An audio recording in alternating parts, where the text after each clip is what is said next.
Hi students, welcome to Sebosa Software Services. நம்ம last வீடியோவில் odesk.comல எப்படி ஒரு அக்கௌண்ட்டை கிரியேட் பண்ணுறது அப்படிங்கிறத பார்த்தோம். ஓடெஸ்கில் நீங்கள் அக்கௌண்ட் கிரியேட் பண்ணால் மட்டும் பத்தாது, நீங்கள் கிரியேட் பண்ண அக்கௌண்ட்டை நீங்கள் வெரிஃபை பண்ணணும். வெரிஃபை பண்ணால் தான் உங்கள் அக்கௌண்ட்டை வந்து நீங்கள் யூஸ் பண்ண முடியும். ஸோ வெரிஃபை பண்ணாமல் உங்கள் அக்கௌண்ட்டை நீங்கள் யூஸ் பண்ணவே முடியாது. இந்த வீடியோவில் நீங்கள் கிரியேட் பண்ண ஓடெஸ்க் அக்கௌண்ட்டை எப்படி வெரிஃபை பண்ணுறது அப்படிங்கிறத பார்க்கலாம். அதாவது உங்கள் இமெயிலை நீங்கள் வெரிஃபை பண்ணணும்.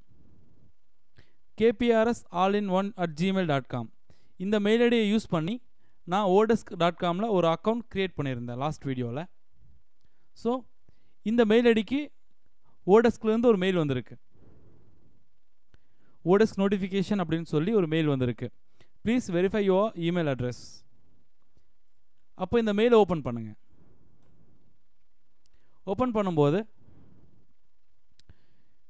இந்த மாதிரி ஒரு லிங்க் உங்களுக்கு வந்திருக்கும்.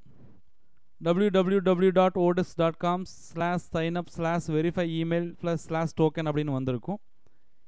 இந்த லிங்கை கிளிக் பண்ணுங்கள். கிளிக் பண்ணும்போது உங்களுக்கு verification success, you are officially legit. So verification முடிஞ்சது. நாம் வந்து இந்த ஓடெஸ்க் அக்கௌண்ட்டை யூஸ் பண்ண ஆரம்பிக்கலாம். So let's go to work அப்படின்னு நீங்கள் கிளிக் பண்ணிங்க அப்படின்னா நீங்கள் வந்து ஒர்க் பண்ண ஆரம்பிச்சுக்கலாம். இதுக்கு அடுத்தது உங்கள் அக்கௌண்ட்டை வெரிஃபை பண்ண பிறகு நீங்கள் என்னென்ன பண்ணணும் அப்படிங்கிறத வரப்போகிற வீடியோஸில் சொல்கிறோம். தேங்க்யூ.